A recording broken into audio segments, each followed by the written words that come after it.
Olá pessoal, boa noite. Hoje eu vou mostrar para vocês então a primeira parte da aula, que vai ser a explicação dos exercícios da aula passada. Então na aula passada nós passamos 4 exercícios que era para vocês entregarem hoje. Eu vou mostrar a resolução para que vocês possam então talvez tirar dúvidas de vocês com relação a como resolver inclusive os exercícios da aula de hoje.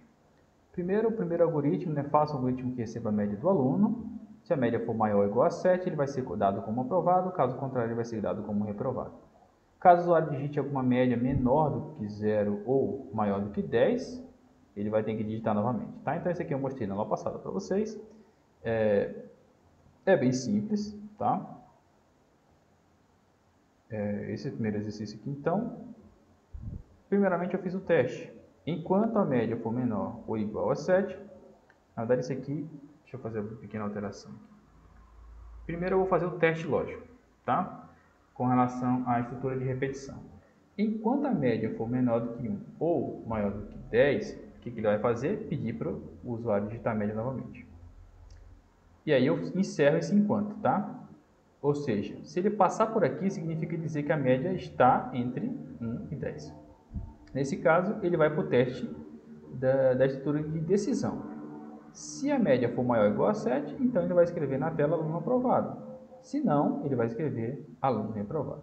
Para esse exemplo, eu só preciso de uma variável, que é a variável média do tipo real. Então, eu já vou digitar direto a média do aluno. Caso eu digite, por exemplo, a média igual a 11, ele vai mandar eu digitar novamente. 12, 20, eu tenho que digitar algo entre 1 e 10. Então, no caso aqui, coloquei 1, aluno reprovado. Se eu repetir novamente, colocar a média 5, aluno reprovado também. Se eu colocar a média 7, o aluno está aprovado. Ok? Esse é o exercício 1. O exercício 2, ele pede para que você faça um algoritmo que solicite ao usuário que digite um número, até que ele digite um número negativo. Então, o loop, o laço de repetição tem que ser até que esse número digitado seja negativo. Tá? Então, isso aqui é até mais simples. Tá? É até mais simples. Então, os dois aqui, ó, eu vou ter uma estrutura simples. Primeiro, eu vou ter apenas uma variável chamada número, do tipo real. O número pode aceitar qualquer tipo de número, inteiros e números decimais. Então, no caso aqui, eu inicio ela com igual a 0, coloquei um laço também. Enquanto o número for maior do que 0, ele vai continuar recebendo o número. Quando esse número não for maior ou igual a 0, ou seja, ele for menor do que 0, ele vai parar esse enquanto. Então, ele não vai parar essa estrutura de repetição enquanto isso aqui não for satisfeito. Isso aqui justamente é uma estrutura de repetição com teste no início. Então, eu vou executar, colocar lá 5, 8, 7, 9. Ele não faz nada, tá? Ele não calcula nada. Ele simplesmente verifica se o número é maior ou igual a 0. Se eu colocar menos 1, o programa se encerra. Simples assim, ok?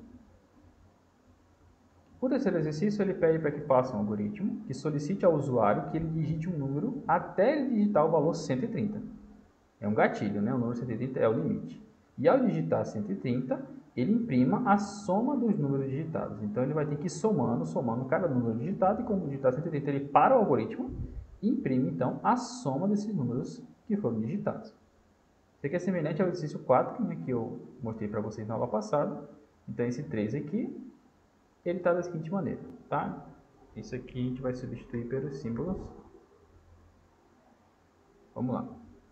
Eu tenho um valor digitado pelo usuário e tenho a soma desses números, que são do tipo real.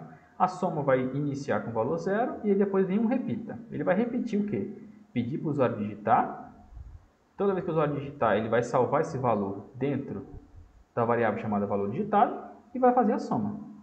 Só que quando a pessoa digitar 130, ou seja, até isso acontecer, o algoritmo continua sendo executado. E no final, então, depois que ele sair dessa repetição, ele vai imprimir o total. Certo? O total vai ser igual a soma. Vamos executar aqui, vou colocar 5, 10, 15, 20, 25, 30 e 130. Ele somou tudo, certo? Ele diz que 130 mais 30 mais 25 mais 20 mais 15 mais 10 e mais 5 dá 235. Ele fez a soma, mostrou no final e está resolvido. Certo? E o exercício 4 é semelhante, só que ele já pede para que seja feita a soma no começo e depois ele diz que quando o usuário digitar o valor 125, ele vai imprimir, além da soma, também a média. Então, o exercício 4 ele é um pouco diferente. Tá? Nesse caso aqui, o total que ele tem que achar é 125. Então, enquanto ele for, quando a pessoa digitar 125, ele para. Tem que ser exatamente o valor. Tá? Então, eu coloquei 4 variáveis, o valor digitado, o valor para a soma da média e o total. O total é para contar quantos números foram digitados, porque como eu tenho que ter a média vai ser calculada baseada na soma total dividido pelo número total, né, o total de números que foi digitado. Quando eu executar isso aqui, eu vou ter então o primeiro número. E quando eu digitar 125, o programa para. Ele vai chegar a 228 como soma desses números aqui. E a média de 32,57, porque ele pega 228 e divide pela quantidade de valores que está na tela. Então, esses são os 4 exercícios da aula passada.